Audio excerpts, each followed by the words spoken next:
Hello students, myself Dr. Muhammad Ahmed. I welcome you all to the 30th lecture of Mathematics 2. Students, in the previous lecture, we have discussed the topic called Euler-Cauchy's equation, which was important for one LAQ. Now in today's class we are going to discuss two different topics. First one is linearly dependence and independence of functions. Second one is method of reduction of order. So these topics are not that much important, and from this SAQ questions may be asked in the examination. No LAQ question will be covered from these two topics, linearly dependence and independence of functions and method of reduction of order. From these two topics no LAQ will be covered, right? Sometimes it may happen that very rare it will happen that LAQs will be asked from these topics, right? Generally these topics are for SAQ questions, right? So let us start with first topic called linearly dependence and independence of functions. Suppose I am having some n functions which are given like this. Suppose I am having functions f1 of x, f2 of x, f3 of x, and so on, f1 of x, right? Suppose these are some n functions, right? I am having some functions f1, f2, f3 and so on, fn. Then the Wronskian of this function, that is Wronskian, I am going to define a new function called Wronskian. Wronskian of f1, f2, f3 and so on, fn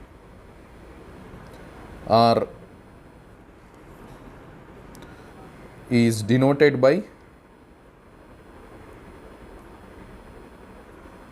w of f1, f2 and so on, fn. This is the notation for Wronskian, and it is defined as w of f1, f2 and so on, fn. This is given by the determinant. In the first row functions will be there f1, f2 and so on, fn. In the second row, first derivative of the functions, that is f1 dash, f2 dash and so on, fn dash. In the third row, second derivatives, f1 double dash, f2 double dash and so on, fn double dash. And in the last row, n minus 1th derivatives of functions, that is f1 n minus 1th derivative, f2 n minus 1th derivative and so on, fn n minus 1th derivative. These, if these entries are considered in the determinant, then this determinant is called as Wronskian of the functions f1, f2, f3 and so on, fn. Actually we are having another definition of linearly dependence and independence of functions, as we have defined in matrices, linearly dependent and independent vectors. The same way functions can also be defined, that is writing the linear combination, making that equal to 0 if you are able to find a constant c1, c2, cn which are not all zeros, then that definition is also possible here. But the definition that we are going to use in problems, that I am going to discuss now, right? Suppose I am having functions f1, f2, f3, fn. Then the Wronskian of these functions is denoted by w of f1, f2 and so on, fn, and it is defined as, this is equal to the determinant. Wronskian is nothing but the determinant. Determinant of what? Determinant of, in the first row function should be there, f1, f2 and so on, fn, function should be there. In the second row, first derivatives of functions, first derivative of f1, that is f1 dash, first derivative of f2, that is f2 dash, first derivative of f1, that is fn dash, right? The same way in the third row, second order derivative should be there. Like that, in the last row, n minus 1th derivatives of the function should be there. Then this determinant is called as Wronskian of these functions.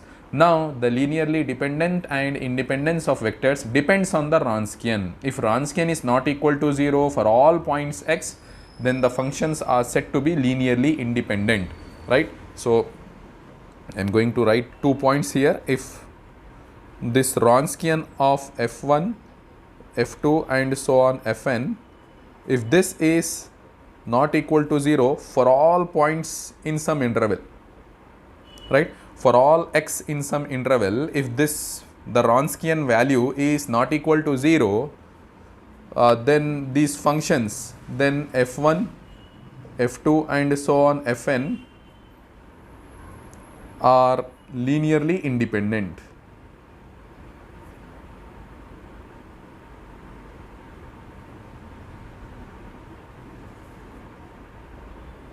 Linearly independent on that interval I, right? This is the definition of linearly independent vectors, linearly independent functions. When can we say?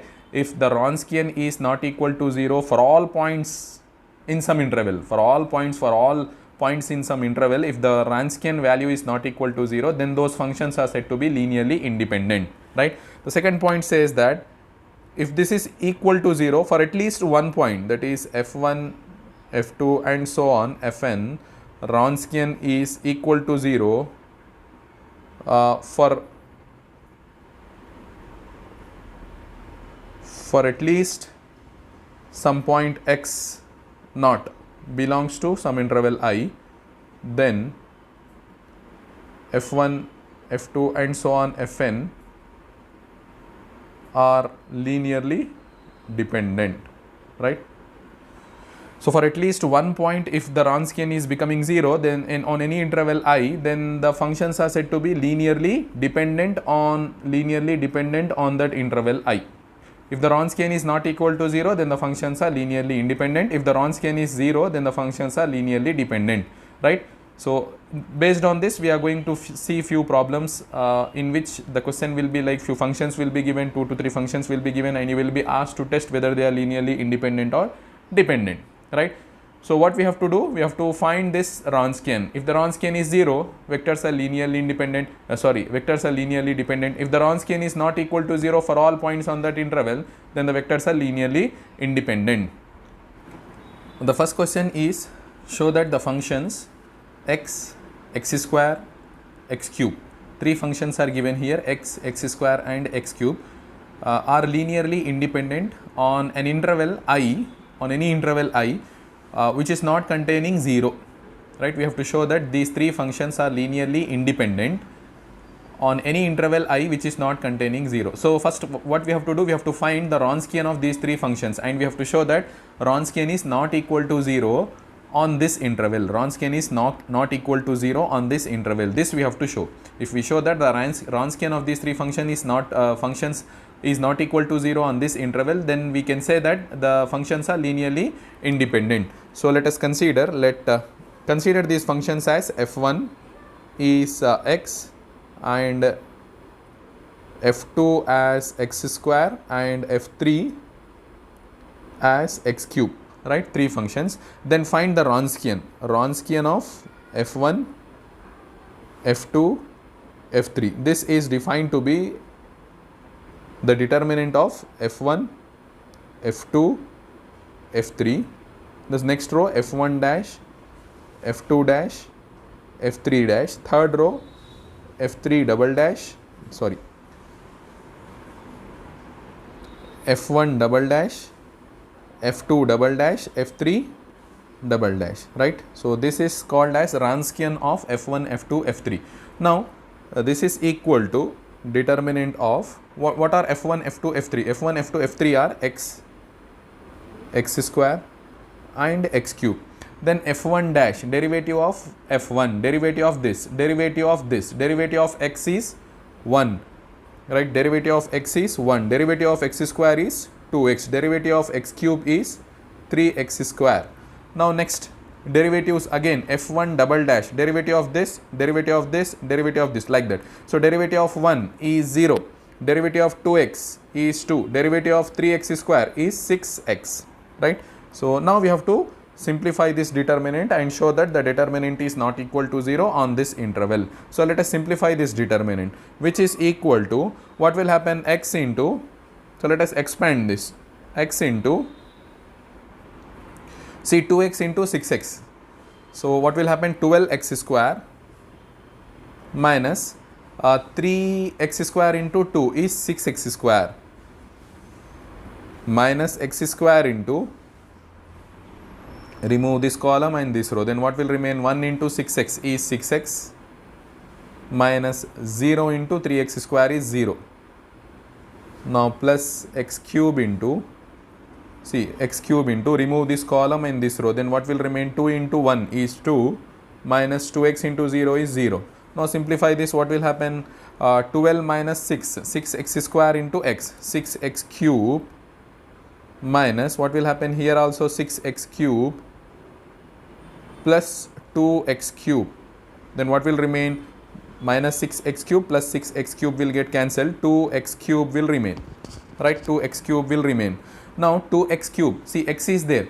If x is 0, then this value is 0, then Wronskian will become 0, right? Now this, but we have to check on this interval, on any interval I which is not containing 0. 0 is not there in the interval, means x cannot be 0, because in the interval 0 is not there. So x cannot be 0. When x is not 0, this value will never be equal to 0. This value will be 0 only when x is equal to 0. If x is not equal to 0, then this 2x cube will not be 0. That is, Wronskian will not be 0. This is true for all x belonging to the given interval I not containing 0. If in the interval 0 is not there, x cannot take that value, and 2x cube can never be 0. So that is why Wronskian can never be 0 on this interval. If Wronskian is not equal to 0, then what we can say about the given functions? Functions are linearly independent. Therefore, clearly we can say that x square and x cube are linearly independent. On what interval? Linearly independent on any interval I not containing 0, right? So this is how we have to solve problems related to linearly dependent and independent of functions. We'll see one more problem now, second problem we'll see, which is also very easy, very simple. Second problem, show that the functions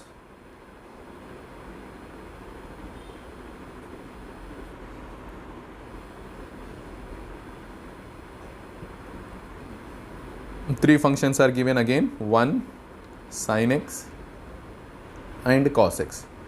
We have to show that these three functions are linearly independent. No interval is given here. Directly on any interval we have to show that these functions are linearly independent. So first what we have to do, we have to consider functions, given functions as f1 equal to 1, f2 equal to sin x and f3 equals to cos x, right? Then we have to find the Wronskian of f1, f2, f3, which is given by the determinant of, in the first row functions will be there, f1, f2, f3. In the second row, f1 dash, f2 dash, f3 dash. In the third row, f1 double dash, f2 double dash, f3 double dash, right? Now this is equal to the determinant of f1, f2, f3 are 1 sin x and cos x, right? The second row will be the derivatives of first row. Derivative of 1 is 0, derivative of sin x is cos x, derivative of cos x is minus sin x. Then next row again the derivatives of second row, 0, cos x derivative is minus sin x and minus sin x derivative is minus cos x. Now expand this determinant along with this first column. So 1 into, what we will get, 1 into remove this row and this column, then cos x into minus cos x. So what we will get, minus cos square x, then minus, see, then minus sin x into minus sin x, minus will become plus, sin x into sin x is sin square x.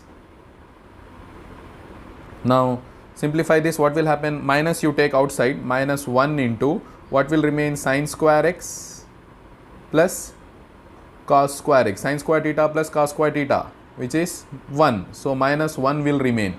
What we got, Wronskian, we got it to be minus 1. Minus 1 can never be 0, which is not equal to 0, and this is true for all x belongs to any interval I, right? For any interval, Wronskian is not equal to 0. Therefore what we can say, therefore the vectors 1 sin x and cos x are linearly independent.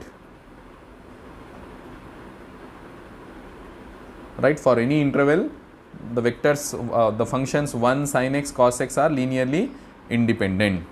Right, so hope you have understood this topic. Next topic is method of reduction of order. Now we are going to see method of reduction of order. Now this method is applicable for which equation? We'll see now. Okay, the second topic of today's class is method of reduction of order for second order homogeneous linear differential equation with variable coefficients. Right, so which equation we are going to solve, which is second order differential equation, which should be homogeneous and linear also, and the coefficient should be variables, not constants. Right, so most general form of second order homogeneous linear equation with variable coefficients is given by a naught of x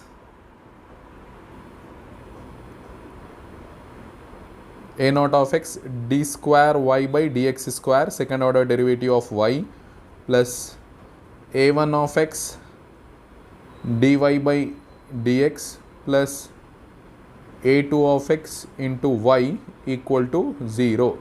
Consider this as equation 1 where a naught of x is not equal to 0. Now let us check whether this equation is a second order equation or not. First is it a differential equation? Yes, it is a differential equation because derivatives are occurring. If derivatives are occurring in the equation is called as differential equation. Whether it is of second order or not, whether it is a second order because the highest order derivative is a second order derivative in the equation, so it's a second order differential equation. Whether it is homogeneous or not, right side you can see that right side is 0, so it's a homogeneous differential equation. If right hand side some function is there, then the equation is said to be non-homogeneous. Right side 0 is there, so it's a homogeneous differential equation. Whether it is linear or not, see the dependent variable and all its derivatives are of degree 1. The power of these derivatives is 1, power is 1, power is 1, power is 1, and they are not multiplied together. Yes, it is a linear equation. Whether it is a variable coefficient or not, you see that a2 of x is coefficient, a1 of x is coefficient, a0 of x is coefficient, all these are depending on variable x, so they are variable coefficient equation. Right, it's a variable coefficient equation. Why we are considering a0 of x is not equal to 0? If suppose this becomes 0, a0 of x becomes 0, if this becomes 0, then this term will become 0, so no more it will be a second order equation. Right, so to make this make sure that this is a second order equation, we are considering that this coefficient is not equal to 0. Right, so this is how to solve this. This is a second order homogeneous linear differential equation with variable coefficients. Now we are going to apply method of reduction of order. Right, so for applying method of reduction of order, we need one solution of this equation. So let, in the question it will be given, let y1 of x is a solution, not general solution. I am not saying that this is a general solution, it is a solution. Let y1 of x is a solution of 1, then we can find another linearly independent solution, another linearly independent solution y2 of x, say y2 of x of 1, right, by applying method of reduction of order. Now what is the procedure? Right, before that, if we see y1 of x will be given in the question, y2 of x we have to find by applying method of reduction of order. What is that procedure? We will see later. Then what will be the general solution? Then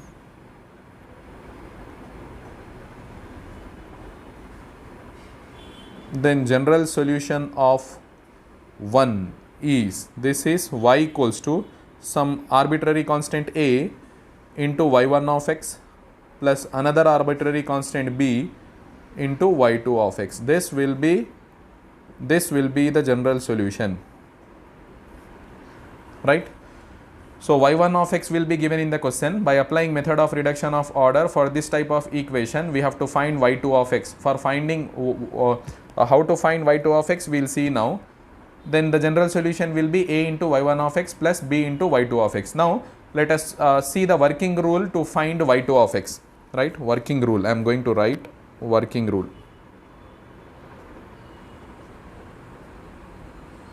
To find y2 of x, right?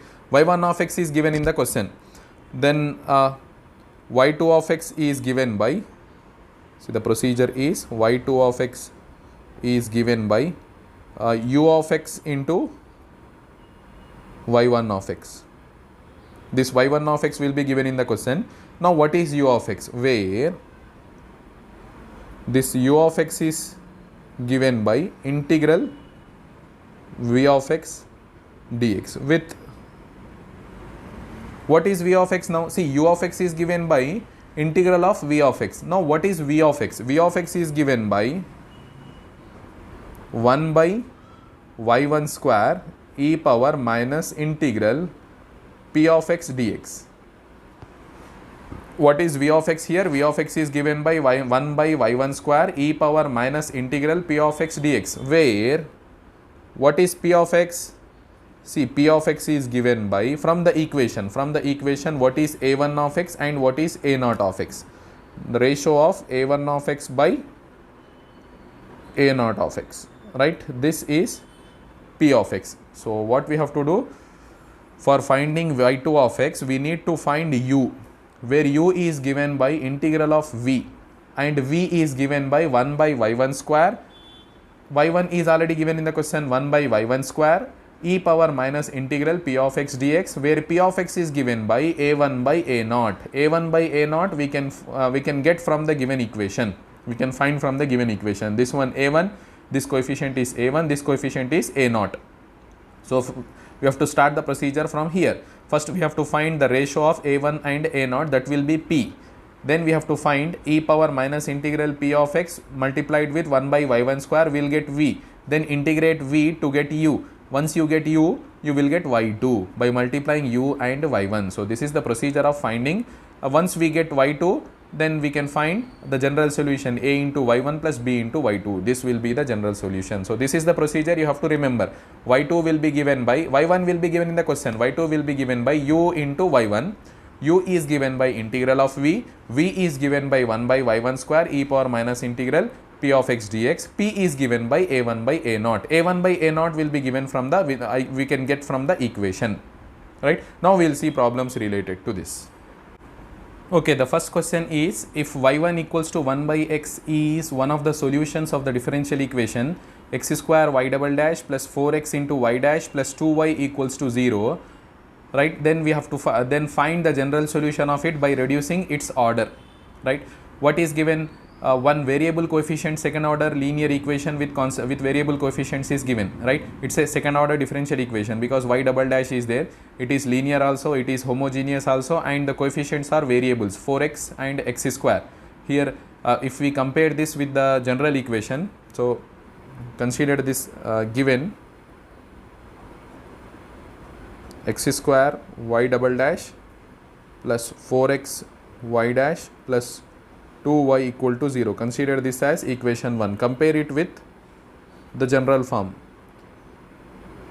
Comparing with, what is the general form? a0 of x y double dash, d square y by dx square is nothing but y double dash plus a1 of x into y dash plus a2 of x into y equal to 0. Then what we will get? a0.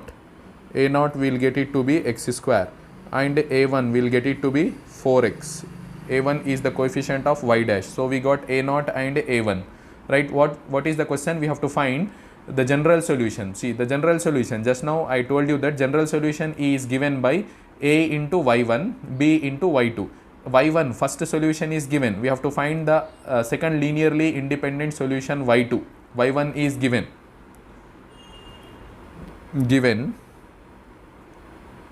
y1 equals to 1 by x is a solution. Then second solution, that is y2 of x will be given by u of x into y1 of x. What is u of x will be as it is. What is y1 of x? y1 of x is 1 by x. So u of x into 1 by x, right? y2 is given by u of x into 1 by x, where what is u of x? Where u of x equal to integral v of x dx, right? And what is v of x? V of x is given by 1 by y1 square. So in all these things we need p. This implies p of x is given by, already p of x is given by a1 of x by a naught of x, which is equal to, what is a1 of x? A1 of x is 4x. So 4x by a naught of x is x square. So what we'll get here? 4 by x we will get, right? 4 by x is p naught of x, sorry, p of x. Then what is v of x? See, v of x is 1 by y1 square e power minus integral p of x dx, which is equal to 1 by y1 square. 1 by, what is y1? y1 is 1 by x. So 1 by x whole square, right? E power minus integral p of x. P of x is 4 by x. 4 by x into dx. This is equal to, what we'll get here? See, 1 by x square will become x square when it comes to numerator. X square e power minus 4. What will remain here? 1 by x. Integral 1 by x is log x. So this is equal to x square into, what will happen? E power log x power minus 4. We can write like this, right? This minus 4 can be taken into the power of x, then x power minus 4. This log and exponential will get cancelled. So what will remain? X square into x power minus 4 will remain, which is nothing but x square by x power 4, which is equal to 1 by x square, right? V of x is given by 1 by x square. So we got v of x.